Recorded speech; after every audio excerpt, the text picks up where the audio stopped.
Kaya sa sunod na aasarin ka nilang, Iiyak na yan! Iiyak na yan! umiyak ka lang. Hello there, this is Doubts. Napansin niyo ba na ang sarap matulog after mo umiyak? Diba?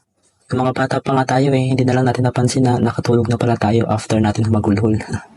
Pero bakit nga pa ganun? Meron tayong 3 types of tears. At una dyan is yung tinatawag na basal tears. These are tears that are constantly produced by the eye to keep it moist and lubricated. Dahil kung dry yung mga mata natin, baka kahit mismo pagkurap ng mata masakit na. Basal tears contains water, mucus, protein, and electrolytes. Pangalawa is yung tinatawag na reflex tears. Reflex tears is a response to irritant. That's why it contains more antibodies, enzymes, and white blood cells.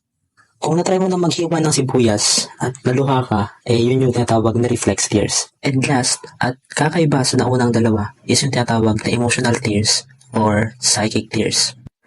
So what is it about this tear that is so special? Napansin nyo pagka hindi nyo na makontrol yung tawa nyo, napapaluha kayo. O di kaya pag sobrang lungkot nyo, napapaluha din kayo. Yung luha na yun yung tinatawag na emotional tears. Napaka-importante nun kasi strong emotion that feels like a loss of control can be dangerous. Siguro naman narinig nyo na yung pangalang Chrysippus na isang philosopher na namatay dahil sa kakatawa. And of course, sa depression, marami nang namatay dahil mas pinili nilang itago yung nararamdaman nila. Kaya napakahalaga ng emotional tears because it stabilized your mood.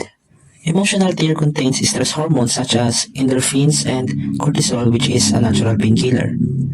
Kaya don't hold back your tears. Kasi hindi ibig sabihin na umiyak ka, mahina ka na. Remember, it's all part of our nature. Your body needs it. Because since birth, it has been a sign that you are alive.